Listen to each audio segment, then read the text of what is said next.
നമസ്കാരം, PSC today YouTube ചാനലിലേക്ക് ഏവർക്കും സ്വാഗതം. ഇന്ന് നമ്മൾ നോക്കാൻ പോകുന്നത് LGS മാരത്തോൺ ഡേ 28 ആണ്. നമ്മൾ ഇന്ന് നോക്കാൻ പോകുന്ന വിഷയം കേരളത്തിലെ പ്രധാന ഭക്ഷ്യകാർഷിക വിളകളെ പറ്റിയാണ്. നമുക്ക് സമയം കളയേണ്ട ക്ലാസ്സിലേക്ക് പോകാം. നമ്മുടെ ചാനലിൽ LDC 2024 ഒരു ഫ്രീ കോഴ്സ് സ്റ്റാർട്ട് ചെയ്തിട്ടുണ്ട്.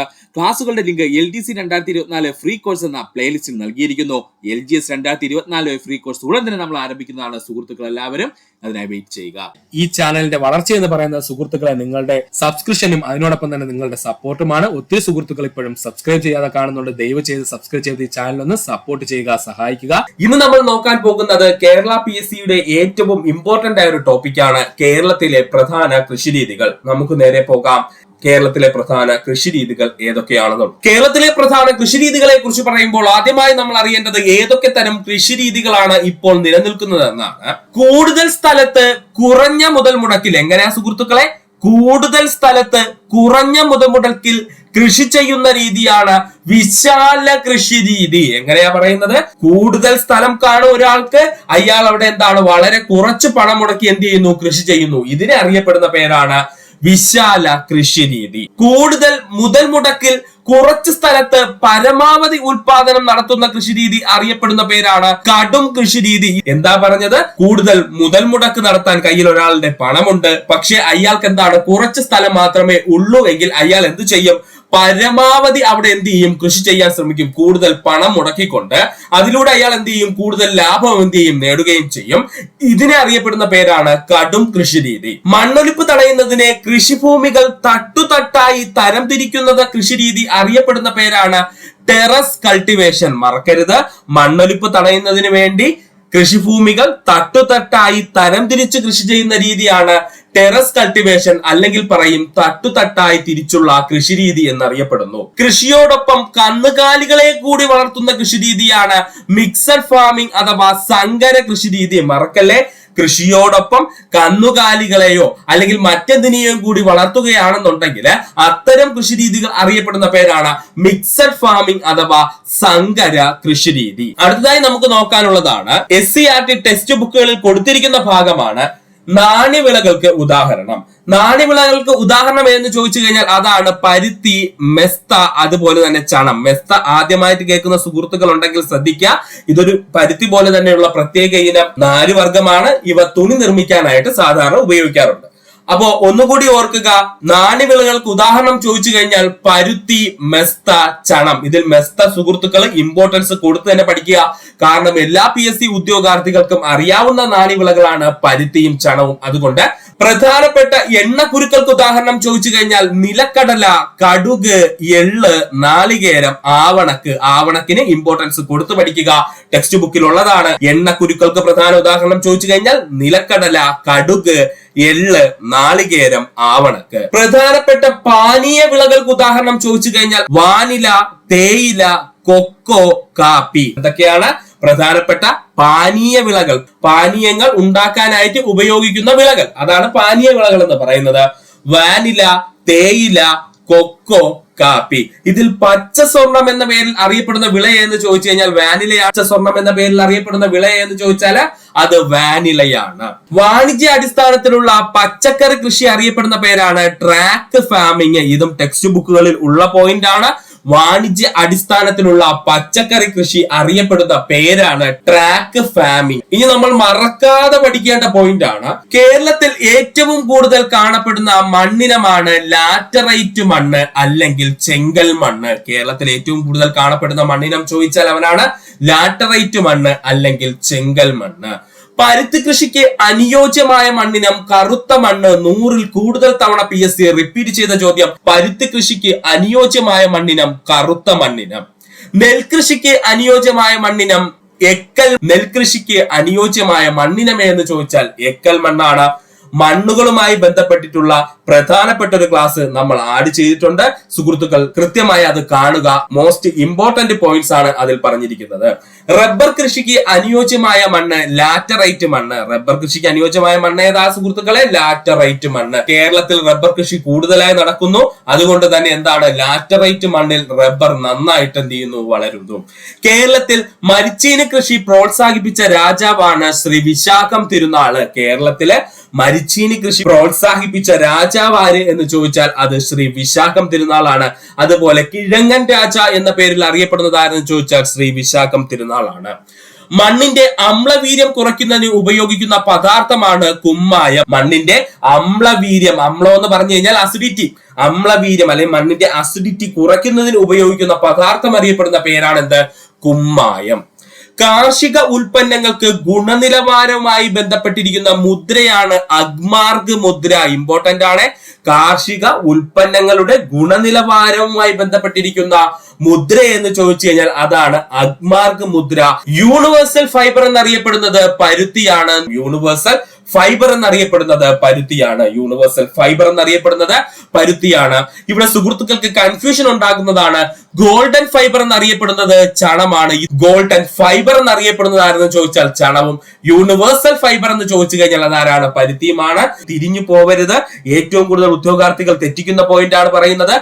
യൂണിവേഴ്സൽ ഫൈബർ എന്നറിയപ്പെടുന്നത് പരുത്തിയും ഗോൾഡൻ ഫൈബർ എന്നറിയപ്പെടുന്നത് ആരെന്ന് ചോദിച്ചാൽ ചണവുമാണ്. ഗോൾഡ് ചണത്തിൽ പൊതിഞ്ഞു എന്ന് പഠിച്ചു വെച്ചിരുന്നാൽ മതി കേട്ടോ. ഇന്ത്യയിലെ ആദ്യത്തെ കാപ്പി തൈകൾ കൊണ്ടുവന്നത് അറബിയാണ്. ഇന്ത്യയിൽ ആദ്യമായിട്ട് കാപ്പി തൈകൾ കൊണ്ടുവന്ന വിദേശ ശക്തി എന്ന് ചോദിച്ചാൽ ആരായിരുന്നു? അത് അറബികളായിരുന്നു. ചൈനീസ് പൊട്ടറ്റോ എന്നറിയപ്പെടുന്നത് കൂർക്കയാണ്. ചൈനീസ് പൊട്ടറ്റോ എന്ന പേരിൽ അറിയപ്പെടുന്ന വെജിറ്റബിൾ എന്ന് ചോദിച്ചു കഴിഞ്ഞാൽ അത് കൂർക്കയാണ്. 2,4-D, സിമാസിൻ, ഡൈയൂറോൺ എന്നിങ്ങനെ അറിയപ്പെടുന്നതൊക്കെ എന്തിന്റെ ഉദാഹരണമാണെന്ന് ചോദിച്ചിട്ടുണ്ട്. അത് കളനാശിനിയാണ്. നമ്മുടെ ടെക്സ്റ്റ് ബുക്കിൽ കൊടുത്തിരിക്കുന്നതാണ്.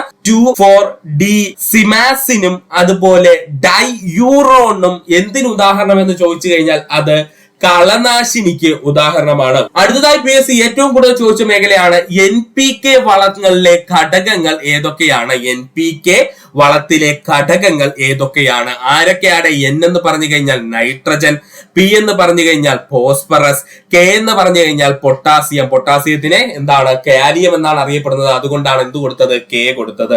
അപ്പോ NPK വളത്തിനകത്തുള്ള ഘടകങ്ങൾ ചോദിച്ചു കഴിഞ്ഞാല് N എന്ന് വെച്ചാൽ നൈട്രജൻ, P എന്ന് പറഞ്ഞു കഴിഞ്ഞാൽ ഫോസ്ഫറസ്, ഈ K വെച്ചിട്ടാണ് എന്ത് ചെയ്യുന്നത്? PSC കടന്ന് കളിക്കുന്നത്. K എന്ന് വെച്ചാൽ ആരാടെ? പൊട്ടാസ്യമാണ്. പൊട്ടാസ്യത്തിന്റെ ലാറ്റിൻ ഭാഷയിലുള്ള നാമമാണ് കാലിയം. അതുകൊണ്ടാണ് K അവിടെ നൽകിയിരിക്കുന്നത്. ബോഡോ മിശ്രിതം എന്തിനാണ് ഉപയോഗിക്കുന്നത്? കുമിൾ നാശിനിയായി ബോഡോ മിശ്രിതം എന്തിനാണ് ഉപയോഗിക്കുന്നത്? കുമിൾ നാശിനിയായി ഉപയോഗിക്കുന്നു. വേപ്പെണ്ണ ഒരു ജൈവ കീടനാശിനിക്ക് ഉദാഹരണമാണ്. ഇതെല്ലാം ടെക്സ്റ്റ് ബുക്കിലുള്ളതാണ്. വേപ്പെണ്ണ എന്നത് ഒരു ജൈവ കീടനാശിനിക്ക് ഉദാഹരണമാണ്. ഫാറ്റം ഫോസ് വളമാണ്. ഫാറ്റം ഫോസ് എന്താണ്? ഒരു രാസവളമാണ്. ഫാറ്റം ഫോസ് എന്താണ്? ഒരു രാസവളമാണ്. ഒന്നുകൂടി പറയാം. ബോഡോ മിശ്രിതം എന്ന് പറഞ്ഞു കഴിഞ്ഞാൽ ഒരു കുമിൾനാശിനിയാണ്. വേപ്പെണ്ണ എന്ന് പറഞ്ഞു കഴിഞ്ഞാൽ ഒരു ജൈവ കീടനാശിനിയാണ്. ഫാക്ടം ഫോസ് എന്ന് പറഞ്ഞു കഴിഞ്ഞാൽ ഒരു രാസവളമാണ്. കാർഷിക വിപ്ലവങ്ങൾ, കാർഷിക മേഖലയിലെ പ്രധാനപ്പെട്ട വിപ്ലവങ്ങൾ ഏതൊക്കെയെന്ന് നമുക്ക് പഠിച്ചു വെക്കണം. ഹരിത വിപ്ലവം കാർഷിക ഉൽപാദന മേഖലയില്. ഹരിത വിപ്ലവം എവിടെയാ വന്നത്? കാർഷിക ഉൽപാദന മേഖലയിലാണ്. ഹരിത വിപ്ലവത്തിന്റെ പിതാവ് എന്നറിയപ്പെടുന്നത് ഡോക്ടർ MS സ്വാമിനാഥനാണ് എന്നൊക്കെ നമുക്കറിയാം. അടുത്തതാണ് ധവള വിപ്ലവം എന്ന് പറയുന്നത്. പാൽ ഉൽപാദനത്തിന്റെ മുന്നേറ്റത്തിനെ നമ്മൾ വിളിക്കുന്ന പേരാണ് ധവള വിപ്ലവം എന്നറിയപ്പെടുന്നത്. ഇന്ത്യൻ ധവള വിപ്ലവത്തിന്റെ പിതാവ് എന്നറിയപ്പെടുന്നത് ഡോക്ടർ വർഗീസ് കുര്യനാണ്. സുഹൃത്തുക്കൾക്ക് എല്ലാവർക്കും അറിയാവുന്ന പോയിന്റ്. നീല വിപ്ലവം എന്നറിയപ്പെടുന്നത് മത്സ്യ ഉൽപാദനം. മത്സ്യം എവിടെയാണ് കിടക്കുന്നത്? കടലിലെ. കടലിന്റെ നിറം എന്താണ്? നീലയാണ്. അപ്പോ നീല വിപ്ലവം എന്നറിയപ്പെടുന്നത് എന്താണ്? മത്സ്യ ഉൽപാദനമാണ്.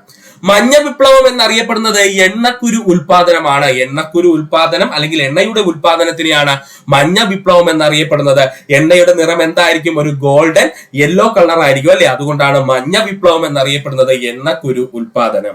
ബ്രൗൺ വിപ്ലവം എന്ന് പറഞ്ഞു കഴിഞ്ഞാൽ രാസവളങ്ങളുടെയും തുകലിന്റെയും ഉൽപാദനം. മറക്കരുത്, ബ്രൗൺ വിപ്ലവം എന്ന് പറഞ്ഞു കഴിഞ്ഞാൽ രണ്ട് പ്രധാനപ്പെട്ട സാധനങ്ങൾ രണ്ടും PSC ചോദിച്ചിട്ടുണ്ട്.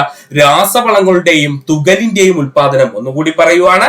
ബ്രൗൺ വിപ്ലവം എന്ന് പറഞ്ഞു കഴിഞ്ഞാൽ രാസവളങ്ങളുടെയും തുകലിന്റെയും ഉൽപാദനം. സിൽവർ ഫൈബർ ഉൽപാദനം എന്ന് പറഞ്ഞു കഴിഞ്ഞാൽ അത് പരുത്തി ഉൽപാദനമാണ്. എന്താണ്? സിൽവർ ഫൈബർ ഉൽപാദനം എന്ന് പറഞ്ഞു കഴിഞ്ഞാൽ അത് പരുത്തിയുടെ ഉൽപാദനമാണ്. സിൽവർ ഫൈബർ ഉൽപാദനം എന്ന് പറഞ്ഞു കഴിഞ്ഞാൽ പരുത്തിയുടെ ഉൽപാദനമാണ്. അതുപോലെ PSC ചോദിച്ചതാണ് മഴവിൽ വിപ്ലവം. എന്താണ് മഴവിൽ വിപ്ലവം എന്ന് ചോദിച്ചാൽ കാർഷിക മേഖലയിലെ മൊത്തത്തിലുള്ള ഉൽപാദന വളർച്ചയാണ് മഴവിൽ വിപ്ലവം എന്ന പേരിൽ അറിയപ്പെടുന്നത്? ഒന്നുകൂടി പറയാം. മഴവിൽ വിപ്ലവം എന്ന് പറഞ്ഞു കഴിഞ്ഞാൽ കാർഷിക മേഖലയിലെ മൊത്തമായ ഉൽപാദനത്തിനെയാണ് മഴവിൽ വിപ്ലവം എന്ന് പറയുന്നത്. ഗ്രേ വിപ്ലവം ചോദിച്ചിട്ടുണ്ട്. ഗ്രേ വിപ്ലവവും ബ്രൗൺ വിപ്ലവവും ഒത്തിരി സുഹൃത്തുക്കൾക്ക് തെറ്റിപ്പോകുന്നതാണ്. കൃത്യമായിട്ട് തന്നെ മാറ്റി പഠിക്കുക. ബ്രൗൺ വിപ്ലവം എന്ന് പറഞ്ഞു കഴിഞ്ഞാൽ രാസവളങ്ങളുടെയും തുകലിന്റെയും ഉൽപാദനമാണെങ്കിൽ ഗ്രേ വിപ്ലവം എന്ന് പറഞ്ഞു കഴിഞ്ഞാൽ വളങ്ങളുടെയും ഭവന നിർമ്മാണത്തിന്റെയും ഉൽപാദനം. ഗ്രേ എന്ന് പറഞ്ഞാൽ ആലോചിക്കുക, ഭവനം നിർമ്മിക്കാൻ സിമന്റ് വേണം. സിമന്റിന്റെ നിറം എന്താണ്? ഗ്രേ കളറാണ്. അപ്പൊ ഗ്രേ എന്ന് പറഞ്ഞു കഴിഞ്ഞാൽ എന്താണ്? വളങ്ങളുടെയും ഭവന നിർമ്മാണത്തിന്റെയുമാണ് എന്ത്? ഗ്രേ വിപ്ലവം എന്ന പേരിൽ അറിയപ്പെടുന്നത്. സുഹൃത്തുക്കളെ ഇമ്പോർട്ടൻസ് കൊടുത്ത് പഠിക്കുക. അടുത്തതായി നമുക്ക് പഠിക്കേണ്ടത് കേരളത്തിൽ പ്രധാനമായും ഉൽപ്പാദിപ്പിക്കുന്ന ഭക്ഷ്യവിളയായിട്ടുള്ള നെല്ലിനെ പറ്റിയാണ്. കേരളത്തിൽ ഏറ്റവും കൂടുതൽ നെല്ല് ഉൽപ്പാദിപ്പിക്കുന്ന ജില്ല പാലക്കാട് ജില്ല. 100-ൽ കൂടുതൽ തവണ റിപ്പീറ്റ് അടിച്ച് ചോദിച്ച ചോദ്യം. കേരളത്തിൽ ഏറ്റവും കൂടുതൽ നെല്ല് ഉൽപ്പാദിപ്പിക്കുന്ന ജില്ല എന്ന് ചോദിച്ചു കഴിഞ്ഞാൽ അത് പാലക്കാട് ജില്ല. കേരളത്തിന്റെ നെൽക്കിണ്ണം എന്നറിയപ്പെടുന്നത് പാലക്കാട് ജില്ല. ഏറ്റവും കൂടുതൽ സുഹൃത്തുക്കൾക്ക് കൺഫ്യൂഷൻ ഉണ്ടാകുന്ന പോയിന്റ് ആണ് പറഞ്ഞിരിക്കുന്നത്. കേരളത്തിന്റെ നെൽക്കിണ്ണം എന്ന് പറഞ്ഞു കഴിഞ്ഞാൽ ആരാണ്? പാലക്കാട് ജില്ല. കേരളത്തിൽ രണ്ടാമത് ഏറ്റവും കൂടുതൽ നെല്ല് ഉൽപ്പാദിപ്പിക്കുന്ന ജില്ല ആലപ്പുഴ ജില്ല. കേരളത്തിൽ രണ്ടാമത് ഏറ്റവും കൂടുതൽ നെല്ല് ഉൽപ്പാദിപ്പിക്കുന്ന ജില്ല ചോദിച്ചു കഴിഞ്ഞാൽ ആരാണ്? ആലപ്പുഴ ജില്ലയാണ്. കേരളത്തിൽ ഏറ്റവും കുറച്ച് നെല്ല് ഉൽപ്പാദിപ്പിക്കുന്ന ജില്ല ഇടുക്കി ജില്ല. മറക്കരുത്, കേരളത്തിൽ ഏറ്റവും കുറച്ച് നെല്ല് ഉൽപ്പാദിപ്പിക്കുന്ന ജില്ല ചോദിച്ചു കഴിഞ്ഞാൽ അവൻ ഇടുക്കി ജില്ലയാണ്. കേരളത്തിന്റെ നെല്ലറ എന്നറിയപ്പെടുന്നത് കുട്ടനാട്. ഇതാണ് സുഹൃത്തുക്കൾക്ക് കൺഫ്യൂഷൻ ഉണ്ടാകുന്നത്. കേരളത്തിന്റെ നെല്ലറ എന്നറിയപ്പെടുന്നത് ആരാണ്? കുട്ടനാടും. കേരളത്തിന്റെ നെൽക്കിണ്ണം എന്നറിയപ്പെടുന്നത് ആരെന്ന് ചോദിച്ചു കഴിഞ്ഞാൽ അത് പാലക്കാട് ജില്ലയുമാണ്. പാലൊഴിച്ച നെല്ല് കിണ്ണത്തിൽ വെച്ചിരിക്കുന്നു എന്ന് ഓർത്താൽ മതി. പാലൊഴിച്ച നെല്ല് എന്ത് ചെയ്യുന്നു? കിണ്ണത്തിൽ വെച്ചിരിക്കുന്നു എന്ന് ഓർക്കുക. കേരളത്തിന്റെ നെൽക്കിണ്ണം ചോദിച്ചാൽ പാലക്കാടും, കേരളത്തിന്റെ നെല്ലറ ആരെന്ന് ചോദിച്ചു കഴിഞ്ഞാൽ ആരാണ്? കുട്ടനാടുമാണ്. വൈറ്റമിൻ എ സമ്പുഷ്ടമായ നെല്ലിനമാണ് സുവർണ. വൈറ്റമിൻ എ സമ്പുഷ്ടമായിട്ടുള്ള നെല്ലിനം അറിയപ്പെടുന്ന പേരാണ് സുവർണ. പ്രമേഹ രോഗികൾക്ക് കഴിക്കുവാൻ നിർദ്ദേശിക്കുന്ന ഔഷധ നെല്ലിനമാണ് കവുങ്ങിൻ പൂത്താല. പ്രമേഹ രോഗികൾക്ക് കഴിക്കുവാൻ നിർദ്ദേശിക്കുന്ന ഔഷധ നെല്ലിനം അറിയപ്പെടുന്ന പേരാണ് കവുങ്ങിൻ പൂത്താല. ഒന്നുകൂടി പറയാം. വൈറ്റമിൻ എ സമ്പുഷ്ടമായിട്ടുള്ള നെല്ലിനമേ എന്ന് ചോദിച്ചു കഴിഞ്ഞാൽ അതാണ് സുവർണ. പ്രമേഹ രോഗികൾക്ക് കഴിക്കുവാൻ നിർദ്ദേശിക്കുന്ന ഔഷധ നെല്ലിനമേ എന്ന് ചോദിച്ചാൽ അതാണ് കവുങ്ങിൻ പൂത്താല.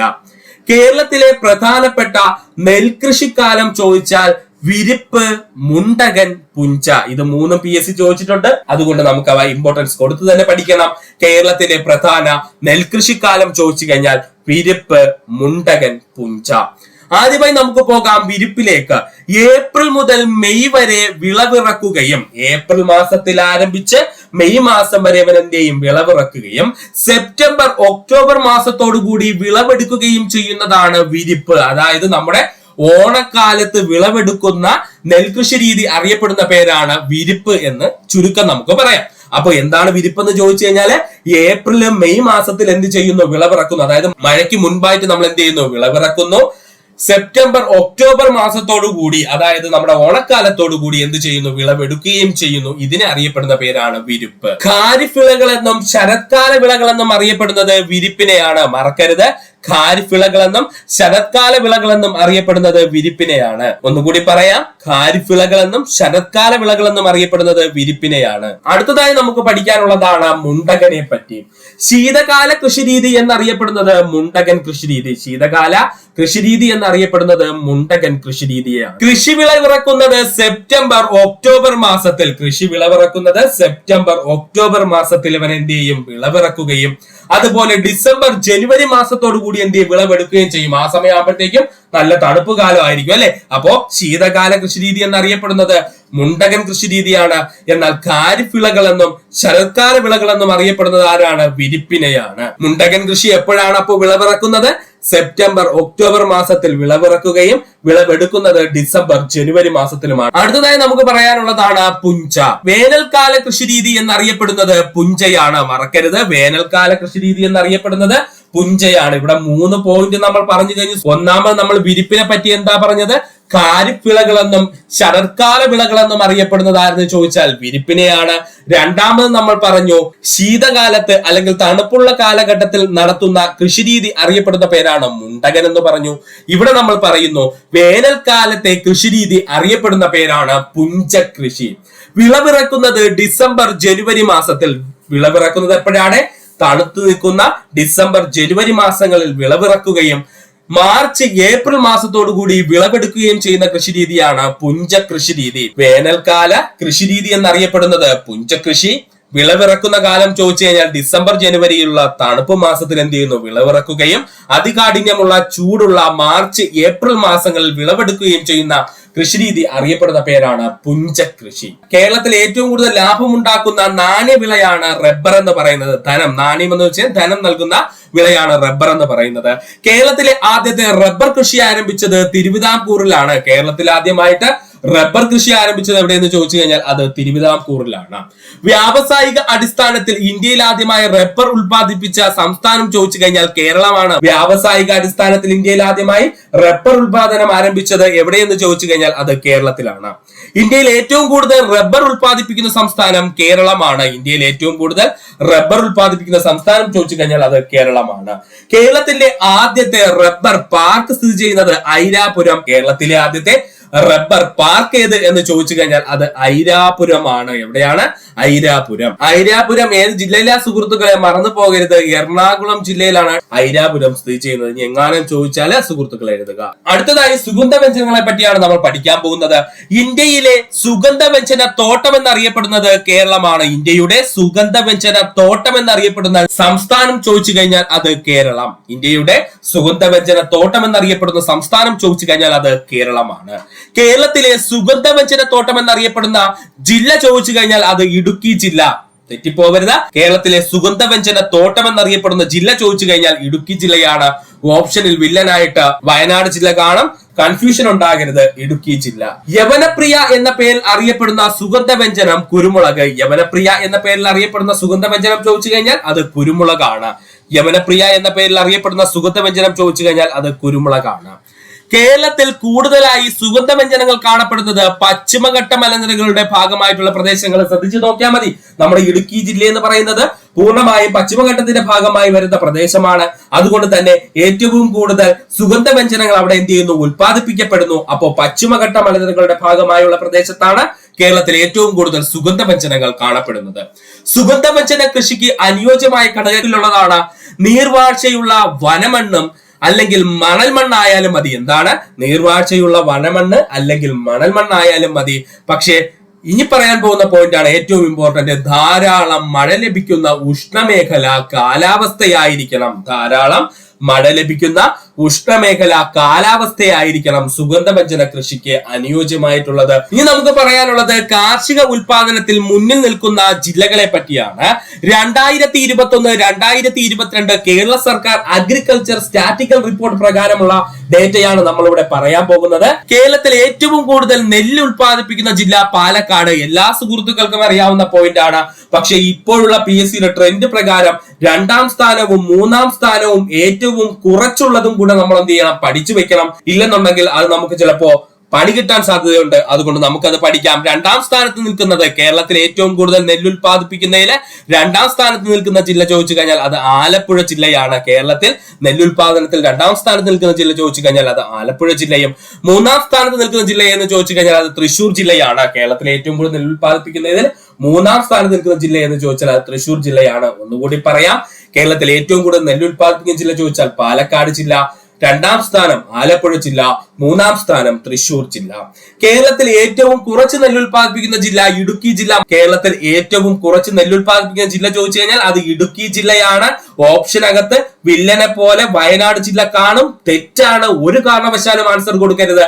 നമുക്ക് ചിന്തിക്കുമ്പോൾ അങ്ങനെയൊക്കെ നമ്മൾ ചിന്തിച്ചു പോകും. ഏറ്റവും കുറച്ച് നെല്ലുൽപാദിപ്പിക്കുന്ന കേരളത്തിലെ ജില്ല എന്ന് ചോദിച്ചാല് ഇടുക്കി ജില്ല. കേരളത്തിൽ ഏറ്റവും കൂടുതൽ കരിമ്പ് ഉൽപ്പാദിപ്പിക്കുന്ന ജില്ല ചോദിച്ചു കഴിഞ്ഞാൽ അത് ഇടുക്കി ജില്ലയാണ്. കേരളത്തിലെ ഏറ്റവും കൂടുതൽ കരിമ്പ് ഉൽപ്പാദിപ്പിക്കുന്ന ജില്ല എന്ന് ചോദിച്ചു കഴിഞ്ഞാൽ അത് ഇടുക്കി ജില്ലയാണ്. മറക്കരുത്. ഇനി നമുക്ക് പഠിക്കുവാനുള്ളത് സുഗന്ധവ്യഞ്ജനങ്ങളെ പറ്റിയാണ്. അതിൽ തന്നെ കുരുമുളക് നമുക്ക് നോക്കാം. ഏറ്റവും കൂടുതൽ കുരുമുളക് ഉൽപ്പാദിപ്പിക്കുന്ന ജില്ല ഇടുക്കി ജില്ല. ഏറ്റവും കൂടുതൽ കുരുമുളക് ഉൽപ്പാദിപ്പിക്കുന്ന ജില്ല ചോദിച്ചു കഴിഞ്ഞാൽ അത് ഇടുക്കി ജില്ലയാണ്. 2ാം സ്ഥാനം വയനാട് ജില്ല. 2ാം സ്ഥാനം ആരാണ്? വയനാട് ജില്ല. കേരളത്തിൽ ഏറ്റവും കുറച്ച് കുരുമുളക് ഉൽപ്പാദിപ്പിക്കുന്ന ജില്ല ആലപ്പുഴ ജില്ല. ഏറ്റവും കൂടുതൽ കുരുമുളക് ഉൽപ്പാദിപ്പിക്കുന്ന ജില്ല ചോദിച്ചു കഴിഞ്ഞാൽ ഇടുക്കി ജില്ല. 2ാം സ്ഥാനം ചോദിച്ചു കഴിഞ്ഞാൽ വയനാട് ജില്ല. ഏറ്റവും കുറച്ച് കുരുമുളക് ഉൽപ്പാദിപ്പിക്കുന്ന ജില്ല ചോദിച്ചു കഴിഞ്ഞാൽ അതാരാണ്? ആലപ്പുഴ ജില്ല. ഏറ്റവും കൂടുതൽ ഇഞ്ചി ഉൽപ്പാദിപ്പിക്കുന്ന ജില്ല വയനാട് ജില്ല. ഏറ്റവും കൂടുതൽ ഇഞ്ചി ഉൽപ്പാദിപ്പിക്കുന്ന ജില്ല ചോദിച്ചു കഴിഞ്ഞാൽ അത് വയനാട് ജില്ല. ഏറ്റവും കുറച്ച് ഇഞ്ചി ഉൽപ്പാദിപ്പിക്കുന്ന ജില്ല ചോദിച്ചു കഴിഞ്ഞാൽ അത് കാസർഗോഡ് ജില്ല. ഏറ്റവും കൂടുതൽ ഇഞ്ചി ഉൽപ്പാദിപ്പിക്കുന്ന ജില്ല ചോദിച്ചു കഴിഞ്ഞാൽ അത് വയനാട് ജില്ലയാണ്. ഏറ്റവും കുറച്ച് ഇഞ്ചി ഉൽപ്പാദിപ്പിക്കുന്ന ജില്ല ചോദിച്ചു കഴിഞ്ഞാൽ അത് കാസർഗോഡ് ജില്ലയാണ്. കേരളത്തിൽ ഏറ്റവും കൂടുതൽ മഞ്ഞൾ ഉൽപ്പാദിപ്പിക്കുന്ന ജില്ല പാലക്കാട് ജില്ല. കേരളത്തിൽ ഏറ്റവും കൂടുതൽ മഞ്ഞൾ ഉൽപ്പാദിപ്പിക്കുന്ന ജില്ല ചോദിച്ചു കഴിഞ്ഞാൽ അത് പാലക്കാട് ജില്ലയാണ്. കേരളത്തിലെ ഏറ്റവും കുറച്ച് മഞ്ഞൾ ഉൽപ്പാദിപ്പിക്കുന്ന ജില്ല കാസർഗോഡ് ജില്ല. കേരളത്തിലെ ഏറ്റവും കുറച്ച് മഞ്ഞൾ ഉൽപ്പാദിപ്പിക്കുന്ന ജില്ല എന്ന് ചോദിച്ചാൽ അത് കാസർഗോഡ് ജില്ലയാണ്. ഒന്നുകൂടി പറയാം, കേരളത്തിലെ ഏറ്റവും കൂടുതൽ കുരുമുളക് ഉൽപ്പാദിപ്പിക്കുന്ന ജില്ല ചോദിച്ചു കഴിഞ്ഞാൽ ഇടുക്കി ജില്ല. രണ്ടാം സ്ഥാനം ആർക്കെന്ന് ചോദിച്ചാൽ അത് വയനാട് ജില്ലയ്ക്കാണ്. കേരളത്തിലെ ഏറ്റവും കുറച്ച് കുരുമുളക് ഉൽപ്പാദിപ്പിക്കുന്ന ജില്ല ചോദിച്ചാൽ അത് ആലപ്പുഴ ജില്ലയാണ്. കേരളത്തിലെ ഏറ്റവും കൂടുതൽ ഇഞ്ചി ഉൽപ്പാദിപ്പിക്കുന്ന ജില്ല എന്ന് ചോദിച്ചു കഴിഞ്ഞാൽ അത് വയനാട് ജില്ലയാണ്. കേരളത്തിലെ ഏറ്റവും കുറച്ച് ഇഞ്ചി ഉൽപ്പാദിപ്പിക്കുന്ന ജില്ല ചോദിച്ചു കഴിഞ്ഞാൽ അത് കാസർഗോഡ് ജില്ലയാണ്. കേരളത്തിലെ ഏറ്റവും കൂടുതൽ മഞ്ഞൾ ഉൽപ്പാദിപ്പിക്കുന്ന ജില്ല ചോദിച്ചാൽ അവൻ ഏതാണ്? പാലക്കാട് ജില്ലയാണ്. ഏറ്റവും കുറച്ച് മഞ്ഞൾ ഉൽപ്പാദിപ്പിക്കുന്ന ജില്ല ചോദിച്ചു കഴിഞ്ഞാൽ കാസർഗോഡ് ജില്ലയാണ്. സുഹൃത്തുക്കൾ കൺഫ്യൂഷൻ ഒന്നും അടിക്കേണ്ട, നമുക്ക് ഇവന്മാരെ എല്ലാം കോഡിലൂടെ അങ്ങ് പഠിക്കാം. അടുത്തതായി നമുക്ക് പഠിക്കേണ്ട സുഗന്ധവ്യഞ്ജനമാണ് ഏലം. സുഗന്ധവ്യഞ്ജനങ്ങളുടെ റാണി എന്നറിയപ്പെടുന്നത് ഏലമാണ്. സുഗന്ധവ്യഞ്ജനങ്ങളുടെ റാണി എന്നറിയപ്പെടുന്നത് ആരെന്ന് ചോദിച്ചു കഴിഞ്ഞാൽ അത് ഏലമാണ്. കേരളത്തിൽ ഏറ്റവും കൂടുതൽ ഏലം ഉൽപ്പാദിപ്പിക്കുന്ന ജില്ല ഇടുക്കി ജില്ല. കേരളത്തിലെ ഏറ്റവും കൂടുതൽ ഏലം ഉൽപ്പാദിപ്പിക്കുന്ന ജില്ല ചോദിച്ചു കഴിഞ്ഞാൽ ഇടുക്കി ജില്ല. കേരളത്തിൽ രണ്ടാമത് ഏറ്റവും കൂടുതൽ ഏലം ഉൽപ്പാദിപ്പിക്കുന്ന ജില്ല വയനാട് ജില്ല. നേരത്തെ പറഞ്ഞ സെയിം തന്നെ, ഒരു മാറ്റവും ഇല്ല. ഏലമായാലും കുരുമുളകായാലും ഏറ്റവും കൂടുതൽ ഉൽപ്പാദിപ്പിക്കുന്ന ജില്ല ചോദിച്ചു കഴിഞ്ഞാൽ ഇടുക്കി ജില്ല. രണ്ടാമത് ഏറ്റവും കൂടുതൽ ഉൽപ്പാദിപ്പിക്കുന്ന ജില്ല ചോദിച്ചു കഴിഞ്ഞാൽ വയനാട് ജില്ല. ഒരു മാറ്റവുമില്ല. കേരളത്തിൽ ഏറ്റവും കൂടുതൽ അടയ്ക്ക ഉൽപ്പാദിപ്പിക്കുന്ന ജില്ല ചോദിച്ചു കഴിഞ്ഞാൽ അത് കാസർഗോഡ് ജില്ല. കേരളത്തിലെ ഏറ്റവും കൂടുതൽ അടക്ക ഉൽപ്പാദിപ്പിക്കുന്ന ജില്ല ചോദിച്ചു കഴിഞ്ഞാൽ അത് കാസർഗോഡ് ജില്ല. രണ്ടാം സ്ഥാനം മലപ്പുറം ജില്ല. മൂന്നാം സ്ഥാനം വയനാട് ജില്ല. ഒന്ന് പഠിച്ചു വെച്ചേക്കുക. കേരളത്തിൽ ഏറ്റവും കൂടുതൽ അടക്ക ഉൽപ്പാദിപ്പിക്കുന്ന ജില്ല എന്ന് ചോദിച്ചു കഴിഞ്ഞാൽ അത് കാസർഗോഡ് ജില്ല.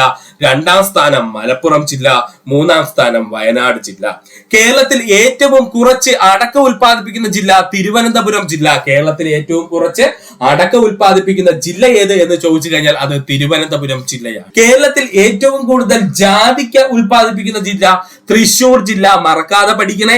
കേരളത്തിൽ ഏറ്റവും കൂടുതൽ ജാതിക്ക ഉൽപ്പാദിപ്പിക്കുന്ന ജില്ല ഏതെന്ന് ചോദിച്ചു കഴിഞ്ഞാൽ അത് തൃശൂർ ജില്ലയാണ്. കേരളത്തിൽ ഏറ്റവും കുറച്ച് ജാതിക്ക ഉൽപ്പാദിപ്പിക്കുന്ന ജില്ല കൊല്ലം ജില്ല. ഇവരൊരു സെറ്റായിട്ട് അങ്ങ് പഠിച്ചു പോവുക. കേരളത്തിൽ ഏറ്റവും കുറച്ച് ജാതിക്ക ഉൽപ്പാദിപ്പിക്കുന്ന ജില്ല എന്ന് ചോദിച്ചാൽ അത് കൊല്ലം ജില്ല. ഒന്നുകൂടി പറയുവാണ്, ശ്രദ്ധിച്ചിരിക്കണേ. സുഗന്ധ വ്യഞ്ജനങ്ങളുടെ റാണി എന്നറിയപ്പെടുന്നത് ഏലം. കേരളത്തിൽ ഏറ്റവും കൂടുതൽ ഏലം ഉൽപ്പാദിപ്പിക്കുന്ന ജില്ല ചോദിച്ചു കഴിഞ്ഞാൽ ഇടുക്കി ജില്ല. കേരളത്തിൽ ഏറ്റവും കൂടുതൽ ഏലം ഉൽപ്പാദിപ്പിക്കുന്ന രണ്ടാമത്തെ ജില്ല എന്ന് ചോദിച്ചു കഴിഞ്ഞാൽ അത് വയനാട് ജില്ല. കേരളത്തിൽ ഏറ്റവും കൂടുതൽ അടക്ക ഉൽപ്പാദിപ്പിക്കുന്ന ജില്ല കാസർഗോഡ് ജില്ല. രണ്ടാം സ്ഥാനം മലപ്പുറം ജില്ല. മൂന്നാം സ്ഥാനം ആരാടെ? വയനാട് ജില്ല. കേരളത്തിൽ ഏറ്റവും കുറച്ച് അടക്ക ഉൽപ്പാദിപ്പിക്കുന്ന ജില്ല എന്ന് വെച്ചാൽ നമ്മുടെ കേരളത്തിന്റെ ഏറ്റവും തെക്കേ അറ്റത്തുള്ള തിരുവനന്തപുരം ജില്ല. ഇത് പഠിക്കാനായിട്ട് ചെറിയൊരു കോഡ് പറഞ്ഞുതരാം. അടക്ക ഏറ്റവും കൂടുതൽ ഉൽപ്പാദിപ്പിക്കുന്നത് കേരളത്തിന്റെ ഏറ്റവും വടക്കേ അറ്റത്താണ്. അടക്ക ഏറ്റവും കൂടുതൽ ഉൽപ്പാദിപ്പിക്കുന്ന കേരളത്തിന്റെ വടക്കേ അറ്റത്തുള്ള ജില്ലയായ കാസർഗോഡ് ജില്ലയിലും കേരളത്തിലെ ഏറ്റവും കുറച്ച് അടക്ക ഉൽപ്പാദിപ്പിക്കുന്നത് കേരളത്തിന്റെ ഏറ്റവും തെക്കേ അറ്റത്തുള്ള ജില്ലയായ തിരുവനന്തപുരം ജില്ലയിലാണ്. അപ്പോൾ വടക്കേ അറ്റവും അടക്കയും തമ്മിൽ ചേർത്ത് കാസർഗോഡ് ജില്ല എന്നും, അതുപോലെ കേരളത്തിലെ ഏറ്റവും കുറച്ച് അടക്ക ഉൽപ്പാദിപ്പിക്കുന്ന ജില്ല ഏത് എന്ന് ചോദിച്ചു കഴിഞ്ഞാൽ അത് തിരുവനന്തപുരം ജില്ലയും എന്ന് പഠിച്ചു വെച്ചിരിക്കുക. കേരളത്തിൽ ഏറ്റവും കൂടുതൽ ജാതിക്ക ഉൽപ്പാദിപ്പിക്കുന്ന ജില്ല തൃശൂർ ജില്ല. അതുപോലെ തന്നെ കേരളത്തിൽ ഏറ്റവും കുറച്ച് ജാതിക്ക ഉൽപ്പാദിപ്പിക്കുന്ന ജില്ല ചോദിച്ചു കഴിഞ്ഞാൽ അത് കൊല്ലം ജില്ല. അടുത്തത് നമുക്ക് നോക്കാനുള്ളത് പഴവർഗ്ഗങ്ങളെ പറ്റിയാണ്. ഏറ്റവും കൂടുതൽ ചക്ക ഉൽപ്പാദിപ്പിക്കുന്ന കേരളത്തിലെ ജില്ല ഇടുക്കി ജില്ല. ചക്ക ഇനി മറന്നു പോകരുത്, നമ്മുടെ കേരളത്തിന്റെ സംസ്ഥാന ഫലമാക്കി മാറ്റിയിട്ടുണ്ട് ചക്കയെ. അതുകൊണ്ട് തന്നെ ചക്ക ഉൽപാദനം സുഹൃത്തുക്കൾ പഠിച്ചോളുക. ഏറ്റവും കൂടുതൽ ചക്ക ഉൽപ്പാദിപ്പിക്കുന്ന കേരളത്തിലെ ജില്ല ചോദിച്ചു കഴിഞ്ഞാൽ അത് ഇടുക്കി ജില്ലയാണ്. ഏറ്റവും കുറച്ച് ചക്ക ഉൽപ്പാദിപ്പിക്കുന്ന കേരളത്തിലെ ജില്ല ചോദിച്ചാൽ കാസർഗോഡ് ജില്ല. ഒന്നുകൂടി പറയാം, ഏറ്റവും കൂടുതൽ ചക്ക ഉൽപ്പാദിപ്പിക്കുന്ന കേരളത്തിലെ ജില്ല ചോദിച്ചു കഴിഞ്ഞാൽ ഇടുക്കി ജില്ല. ഏറ്റവും കുറച്ച് ചക്ക ഉൽപ്പാദിപ്പിക്കുന്ന കേരളത്തിലെ ജില്ല ചോദിച്ചു കഴിഞ്ഞാൽ അത് കാസർഗോഡ് ജില്ല. ഏറ്റവും കൂടുതൽ മാമ്പഴം ഉൽപ്പാദിപ്പിക്കുന്ന ജില്ല പാലക്കാട് ജില്ല. ഏറ്റവും കൂടുതൽ മാമ്പഴം ഉൽപ്പാദിപ്പിക്കുന്ന ജില്ല ചോദിച്ചു കഴിഞ്ഞാൽ പാലക്കാട് ജില്ല. ഏറ്റവും കുറച്ച് മാമ്പഴം ഉൽപ്പാദിപ്പിക്കുന്ന ജില്ല ചോദിച്ചാൽ പത്തനംതിട്ട ജില്ല. ഏറ്റവും കുറച്ച് മാമ്പഴം ഉൽപ്പാദിപ്പിക്കുന്ന ജില്ല ചോദിച്ചു കഴിഞ്ഞാൽ പത്തനംതിട്ട ജില്ല.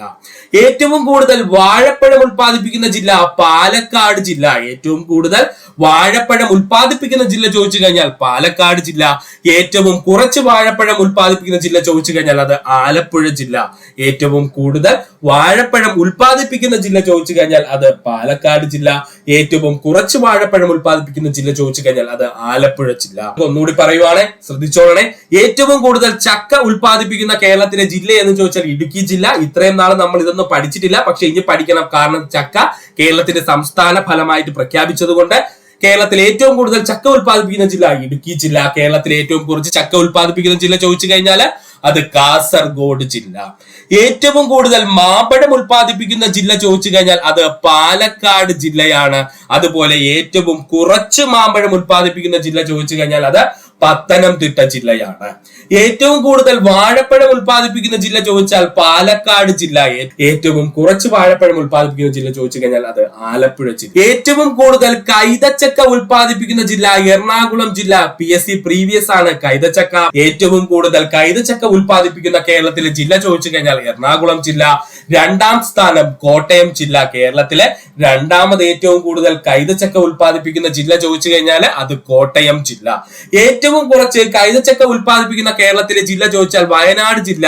കേരളത്തിൽ ഏറ്റവും കുറച്ച് കൈതച്ചക്ക ഉൽപ്പാദിപ്പിക്കുന്ന ജില്ല ചോദിച്ചു കഴിഞ്ഞാൽ വയനാട് ജില്ല. തിരുവനന്തപുരം ജില്ലയും അതുപോലെ കൊല്ലം ജില്ലയൊക്കെ ഓപ്ഷനിൽ കിടക്കും. പെട്ടെന്ന് നമ്മൾ ആലോചിക്കും വയനാടൊക്കെ ഒരുപാട് കൃഷി കാണുമെന്ന്. അതുകൊണ്ട് തെറ്റിക്കരുത് സുഹൃത്തുക്കളെ. ഏറ്റവും കുറച്ച് കൈതച്ചക്ക ഉൽപ്പാദിപ്പിക്കുന്ന കേരളത്തിലെ ജില്ല ചോദിച്ചു കഴിഞ്ഞാൽ ആരാണ്? വയനാട് ജില്ല. ഏറ്റവും കൂടുതൽ പപ്പായ ഉൽപ്പാദിപ്പിക്കുന്ന ജില്ല കാസർഗോഡ് ജില്ല. ഏറ്റവും കൂടുതൽ പപ്പായ ഉൽപ്പാദിപ്പിക്കുന്ന ജില്ല ചോദിച്ചു കഴിഞ്ഞാൽ അത് കാസർഗോഡ് ജില്ല. ഏറ്റവും കുറച്ച് പപ്പായ ഉൽപ്പാദിപ്പിക്കുന്ന ജില്ല വയനാട് ജില്ല. ഏറ്റവും കുറച്ച് പപ്പായ ഉൽപ്പാദിപ്പിക്കുന്ന ജില്ല വയനാട് ജില്ല. അടുത്തതായി നമുക്ക് നോക്കാനുള്ളത് ഡ്രൈ ഫ്രൂട്ട്സിനെ പറ്റിയിട്ടാണ്. കേരളത്തിൽ ഏറ്റവും കൂടുതൽ കശുവണ്ടി ഉൽപ്പാദിപ്പിക്കുന്ന ജില്ല PSC പഠിക്കുന്ന എല്ലാ സുഹൃത്തുക്കൾക്കും അറിയാവുന്ന പോയിന്റ് ആണ് കണ്ണൂർ ജില്ല.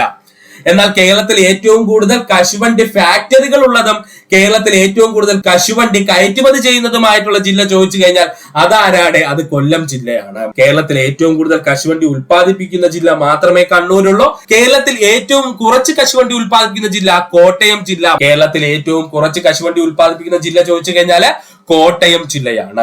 കേരളത്തിൽ ഏറ്റവും കൂടുതൽ മരിച്ചീനി ഉൽപ്പാദിപ്പിക്കുന്ന ജില്ല, സുഹൃത്തുക്കൾക്ക് കൺഫ്യൂഷൻ വേണ്ട, കൊല്ലം ജില്ലയാണ് ഇപ്പോൾ വന്നിരിക്കുന്ന കണക്കുകൾ പറയുന്നത്.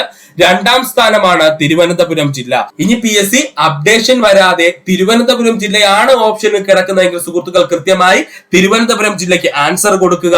അതുപോലെ തന്നെ തിരുവനന്തപുരം ജില്ല ഇല്ല, കൊല്ലം ജില്ലയാണ് ഓപ്ഷനിലുണ്ടെങ്കിൽ തീർച്ചയായും നിങ്ങൾക്ക് കൊല്ലം ജില്ല ആൻസർ ചെയ്യാം. ഒരു പ്രശ്നവുമില്ല. കേരളത്തിൽ ഏറ്റവും കൂടുതൽ മരിച്ചീനി ഉൽപ്പാദിപ്പിക്കുന്ന ജില്ല ഇപ്പോഴത്തെ കണക്ക് പ്രകാരം കൊല്ലം ജില്ലയും രണ്ടാം സ്ഥാനമാണ് തിരുവനന്തപുരം ജില്ല. കേരളത്തിൽ ഏറ്റവും കുറച്ച് മരിച്ചീനി ഉൽപ്പാദിപ്പിക്കുന്ന ജില്ല കാസർഗോഡ് ജില്ല. കേരളത്തിൽ ഏറ്റവും കുറച്ച് മരിച്ചീനി ഉൽപ്പാദിപ്പിക്കുന്ന ജില്ല എന്ന് ചോദിച്ചു കഴിഞ്ഞാൽ അത് കാസർഗോഡ് ജില്ല. ഇനി നമുക്ക് പഠിക്കുവാനുള്ളതാണ് എണ്ണക്കുരുക്കളെ പറ്റി. ഒരുപാട് പോയിന്റ്സ് നമ്മൾ പറഞ്ഞു വരുന്നുണ്ട്.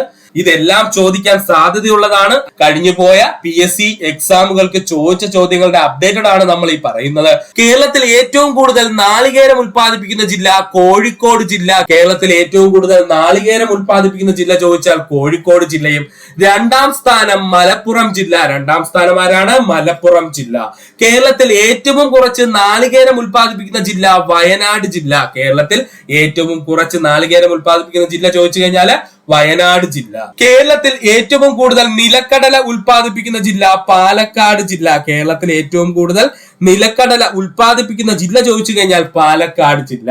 കേരളത്തിൽ ഏറ്റവും കൂടുതൽ എള്ള് ഉൽപ്പാദിപ്പിക്കുന്ന ജില്ല ആലപ്പുഴ ജില്ല. മറക്കല്ലേ, കേരളത്തിൽ ഏറ്റവും കൂടുതൽ എള്ള് ഉൽപ്പാദിപ്പിക്കുന്ന ജില്ല ചോദിച്ചു കഴിഞ്ഞാൽ അത് ആലപ്പുഴ ജില്ലയാണ്.